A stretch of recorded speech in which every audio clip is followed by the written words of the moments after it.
ডুবপুকুর গ্রামটায় সন্ধ্যা নেমে এসেছে ভারী হয়ে, অথচ অজানা কোনো অভিমানে আকাশ থেকে নেমে এসেছে এক রাশ বৃষ্টি, তার সঙ্গে মুহুর্মুহু বজ্রপাত আর ঝোড়ো দমকা বাতাস। বৈশাখ মাসের এই কালবৈশাখী গ্রাম বাংলার পরিবেশে এক অন্য রকম রূপ প্রদান করে। সারাদিন থেমে থেমে ঝরার পরও যেন আকাশের মন ভরেনি। এই কয়েক মাস হলো গ্রামে বিদ্যুৎ এসেছে, কিন্তু সেই সকাল থেকে প্রকৃতির দুর্যোগে গোটা গ্রাম ফের আঁধারে ডুবে গেছে। এক ফালি কমলা আলো ছড়িয়ে এক কোণে দপদপ করছে পরান্দার চায়ের দোকানের একমাত্র হ্যারিকেন বাতিটা। ভিতরে গোল হয়ে বসে আছেন বেশ কিছু চেনা অচেনা মুখ।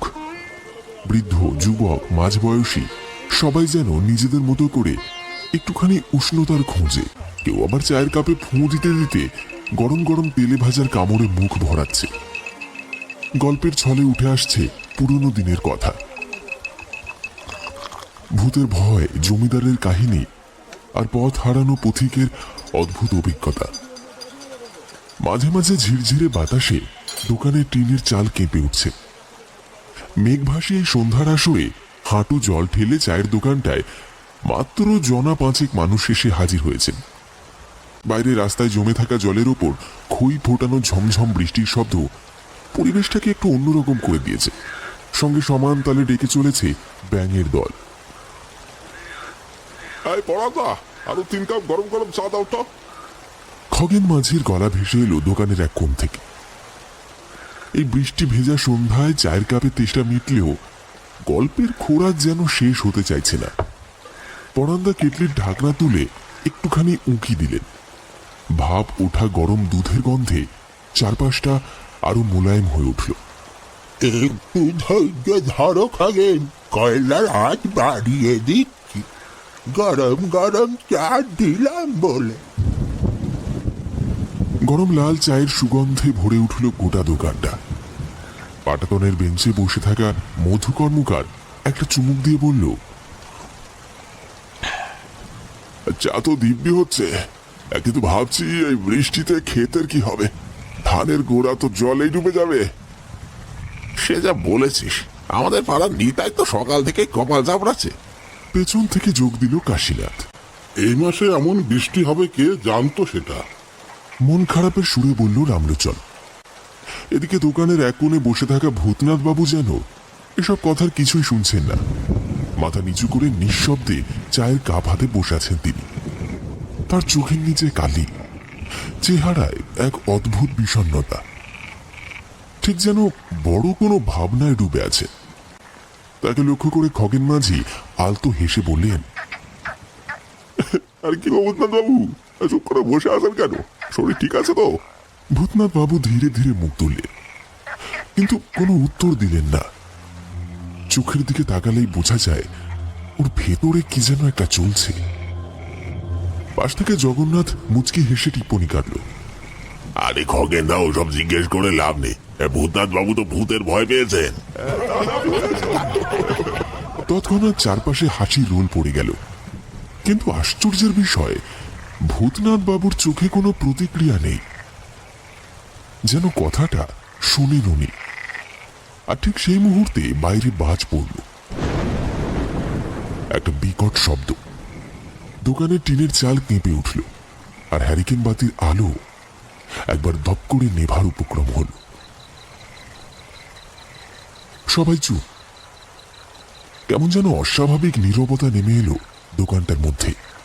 কেউ বুঝতে পারল না এই নিঃসঙ্গ গম্ভীর মানুষটার এমন বদলে যাওয়ার কারণ কি। বজ্রপাতের সেই বিকট শব্দের পর এক মুহূর্তের জন্য দোকানের পরিবেশ থমথমে হয়ে গিয়েছিল। হারিকেনের শিখা দপদপ করছিল, যেন বাতাসের সঙ্গে তাল মিলিয়ে কাঁপছে। কিন্তু জগন্নাথ বাবুর মুখে যে তির্যক হাসি, সেটা এত সহজে হার মানার নয়। দেখলে তো, আমার কথাই বাজ পড়ল। ভূতনাথ বাবু তো ভূতের নাম শুনে কেমন গুটিয়ে গেলেন। বলি, এমন ভূতের ভয় করলে চলে? পরান্দা কেটলি থেকে টুপটুপ করে চা ঢালছিলেন, হালকা গলায় বললেন, আরে ভূতের ভয় কেবল ভূতনাথ বাবুর নয়, আমাদের মতো আমজনতারও হয়, ঠিক কিনা? মধু কর্মকার হাসতে হাসতে বললেন, তবে তো বটেই, ছেলেবেলায় আমাদের মা কাকিমারা কত গল্প শোনাতেন। রাত বিরেতে তাল গাছের মাথায় নাকি মুন্ডহীন ভূত বসে থাকে, কালো বিড়াল হয়ে কারা কারা ঘোরে পথ ভুলিয়ে দেয়। সে কি কম ভয় নাকি? বাপরে বাপ। খগেন মাঝি একগাল হেসে বলে উঠল, আরে এসব আজগুবি গল্প বিশ্বাস করলেই তো বিপদ।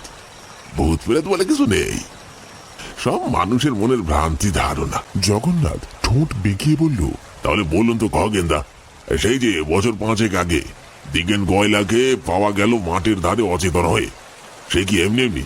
উনি তো নিজেই বলেছিলেন মাঝরাতে কেউ যেন ওর ঘাড়ের উপর চেপে বসেছিল। খগেন গম্ভীর গলায় বলল, আরে ওসব আসলে ওই সাইকোলজিক্যাল কি একটা বলে না, সেই ব্যাপার স্যাপার। মানুষ ঘুমের মধ্যে বিভ্রম দেখে। আমাদের শাস্ত্রে স্পষ্ট লেখা আছে, যাদের মৃত্যুতে অশান্তি থাকে তাদের অপমৃত্যু হয়। তারাই নাকি কোনো এক অদ্ভুত শক্তি হয়ে ঘোরে। কিন্তু ওইসব কেবল দিগেন গয়লার ধোঁকা, একেবারে মনের ভুল। পরান্দা মাথা নাড়লেন।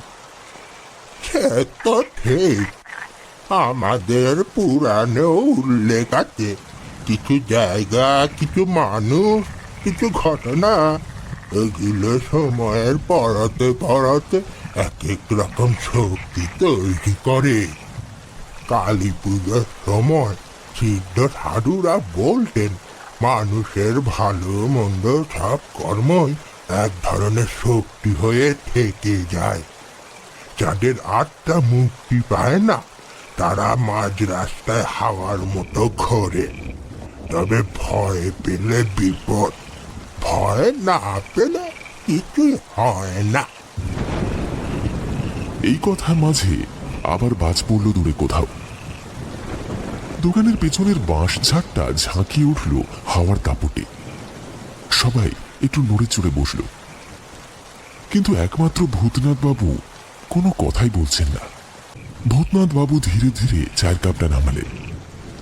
তার গালের হাড় দুটো আরো চেপে গেছে মনে হলো। চোখ দুটো কেমন যেন অস্বাভাবিক গম্ভীর হয়ে উঠেছে। এক দীর্ঘশ্বাস ফেলে বললেন,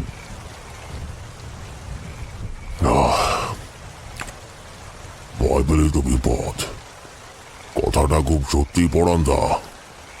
তবে একটা কথা জানেন তো, সব ভূত মনের ভুল নয়, কিছু সত্যি থাকে। আর আমি সেটা আমার নিজের চোখে দেখেছি। দোকানের পরিবেশ মুহূর্তের মধ্যে গা ছমছমে হয়ে উঠল। কেউ চায়ের কাপ নামিয়ে রাখল, কেউ বা একটু সরে বসল বেঞ্চের ওপর। বাইরে তখনও বৃষ্টি পড়ছে, কিন্তু দোকানের ভেতর নেমে এসেছে এক অদ্ভুত নিস্তব্ধতা। ভূতনাথ বাবু একবার চারপাশে তাকালেন। দোকানের কোনায় ছায়াগুলো যেন আরো ঘন হয়ে এসেছে। তিনি এক গভীর নিঃশ্বাস ফেললেন। সেই রাতে আমি একা ছিলাম, আর তখন যা দেখেছিলাম তা আজও ভুলতে পারিনি। অবশ্য বলা ভালো, আজও প্রতি রাতে আমি তার দেখা পাই। বড় ভয় হয়। যা দেখেছি, যা বুঝেছি, সবটাই কি সত্যি না মনের কল্পনা? দোকানের মধ্যে তখন গা ছমছমে নীরবতা। দূরে কোথাও শেয়ালের ডাক শোনা গেল, আর দোকানের টিমটিমে হ্যারিকেনের আলোয় ভূতনাথ বাবুর মুখ যেন আরো গম্ভীর হয়ে উঠেছে। তার দু চোখ যেন জলে ভরে উঠছে, ঠোক কাঁপছে, যেন কিছু বলতে গিয়েও আটকে যাচ্ছে গলার মধ্যে। কিন্তু জগন্নাথ বাবু এত সহজে ছেড়ে দেওয়ার মানুষ নন। তিনি চোখ টিপে মুচকি হেসে বললেন, আরে ভূতনাথ বাবু, এত গুরু গম্ভীর ভাব করছেন কেন? আপনার মুখ দেখে তো মনে হচ্ছে যে আপনি ভূতের বাবার সেই রাজ্য দেখে ফেলেছেন। এই কথা শুনে দোকানের ভেতর হাসি রোল পড়ে গেল। তা বলুন ভূতনাথ বাবু, ভূতকে কি খোলতায় দেখতে পেলেন, নাকি আধ খাওয়া লুচির মতো ঝাপসা ঝাপসা? হ্যাঁ, জগন্নাথ আরো এক খোঁচা দিলেন, কিন্তু আশ্চর্যের বিষয় ভূতনাথ বাবু একটু হাসলেন না। তার চোখের দৃষ্টি থমথমে, ঠোঁট দুটো শক্ত করে চেপে বসে আছে। হাসছো সবাই, তাই না? কিন্তু আমি যা দেখেছি সেটা যদি তোমরা দেখো, তাহলে আজ হাসির বদলে গলা শুকিয়ে যাবে। দোকানের ভেতরের হাসাহাসিটা ধীরে ধীরে স্তিমিত হয়ে এলো। সকলেই একে অপরের দিকে তাকাচ্ছে। এমন নয় যে কেউ ভূতের গল্পে একেবারে বিশ্বাস করে না, কিন্তু ভূতনাথ বাবুর এই ভয় ভরা চোখের ভাষা তাদেরকেও একটু অস্বস্তিতে ফেলে দিল। ভূতনাথ বাবু একবার বাইরে তাকালেন, যেন দেখে নিচ্ছেন কেউ শুনছে কিনা। তারপর গভীর শ্বাস ফেলে ধীরে ধীরে বলতে শুরু করলেন, তাহলে গোড়া থেকেই বলা যাক। জানি না আজকের এই ঘটনাগুলোর সঙ্গে সেই রাতের কোনো যোগসূত্র আছে কিনা, তবে আমার বয়স তখন মাত্র 14 কি 15। হালকা কুয়াশায় ঢেকে যাচ্ছিল চারিদিক। আমাদের বাড়ির লাগোয়া বাঁশ বনের পাশের সরু পথ ধরে আমি এগিয়ে যাচ্ছিলাম। বাবাকে খুঁজতে বেরিয়েছিলাম, কারণ তিনি সন্ধ্যার পর থেকেই নিখোঁজ। মা চিন্তায় অস্থির হয়ে পড়েছিলেন। লোকমুখে কানা ঘুষো শোনা যেত বাবা নাকি তন্ত্র সাধনায় লিপ্ত ছিলেন, কিন্তু আমি তখন এসব বুঝতাম না। শুধু জানতাম বাবাকে খুঁজে পেতে হবে।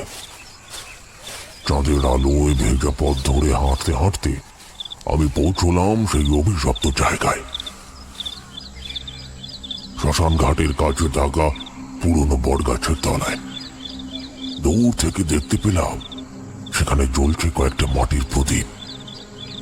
ধোঁয়ার কুণ্ডলি উঠছে আগুনের চারপাশে, আর তার মাঝখানে বসে আছে বাবা এবং এক দীর্ঘদেহী শ্বশ্রুমণ্ডিত এক তান্ত্রিক।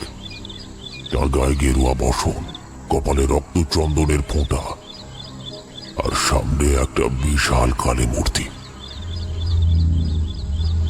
যার চোখ দুটি লাল আগুনের মতো জ্বলছে। বাবা তখন কবির মন্ত্রোচ্চারণে ব্যস্ত, যেন তিনি নিজেই বাস্তব জগতের সীমা অতিক্রম করে এক অন্য জগতে প্রবেশ করেছেন। আমি কিছুক্ষণ হতবুদ্ধির মতো দাঁড়িয়ে দেখছিলাম, তারপর আস্তে আস্তে এগিয়ে গেলাম। হঠাৎই তান্ত্রিক চিৎকার করে উঠল, আছে এখানে। পর মুহূর্তেই বাবার চোখ খুলে গেল। তার মুখ বিবর্ণ হয়ে গেল আমাকে দেখে। তুই এখানে কি করছিস ভূতনাথ? বাবা ধমকের স্বরে বললেন, কিন্তু তার কণ্ঠস্বরে আমি ভয় পেয়ে গেলাম।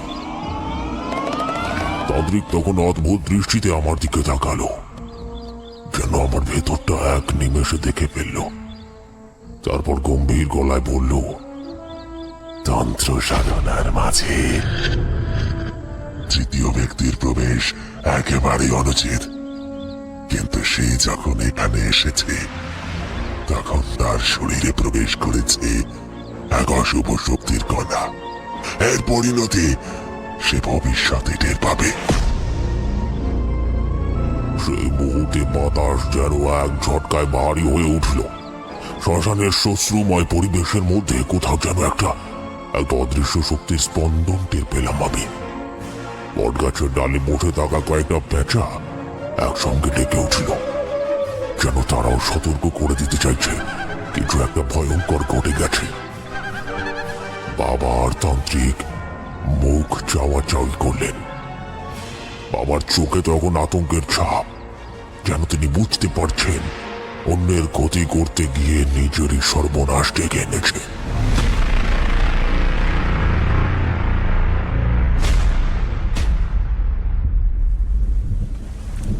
বাবা আমার হাত ধরে টেনে নিয়ে এলেন, কিন্তু সেই মুহূর্ত থেকে আমি অনুভব করলাম আমার ভিতর কিছু একটা পরিবর্তন হচ্ছে, কিছু একটা অদ্ভুত।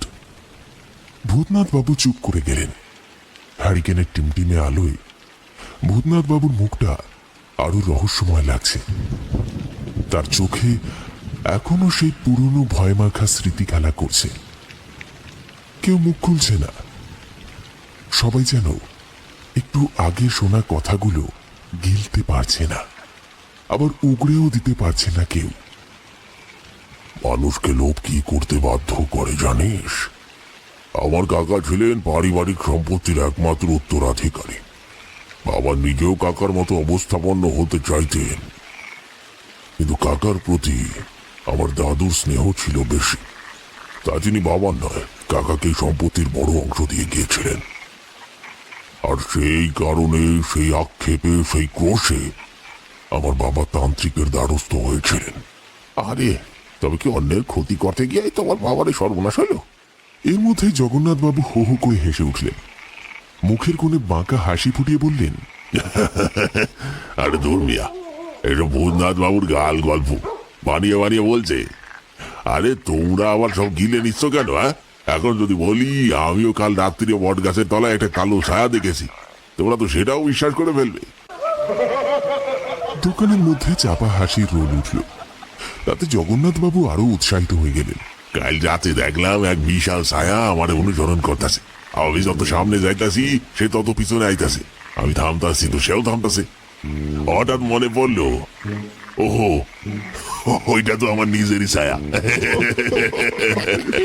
কথা শুনে দোকানের সবাই হেসে উঠল। কিন্তু ভূতনাথ বাবুর মুখে কোনো হাসি নেই। তিনি এখনো স্থির দৃষ্টিতে শূন্যের দিকে তাকিয়ে আছেন, যেন সেখানে সেই পুরনো স্মৃতি দেখতে পাচ্ছেন। হাসির রেশ কাটতেই খগেন মাঝি আবার বলল, তা যাই হোক, ভূতনাথ দা, তুমি কিন্তু থেমে গেলে। তারপর কি হয়েছিল বলো? ভূতনাথ বাবু এবার ধীরে ধীরে মুখ তুললেন। তার চোখে তখনও সেই আতঙ্কের ছায়া। গলার স্বর খানিকটা নিচু করে বললেন, তারপর কি হয়েছিল সেটা জানলে তো তোমাদের হাসিটা চলে যাবে। দোকানের সবাই আবার মনোযোগ দিয়ে অপেক্ষা করতে লাগলো পরবর্তী কথাগুলো শোনার জন্য।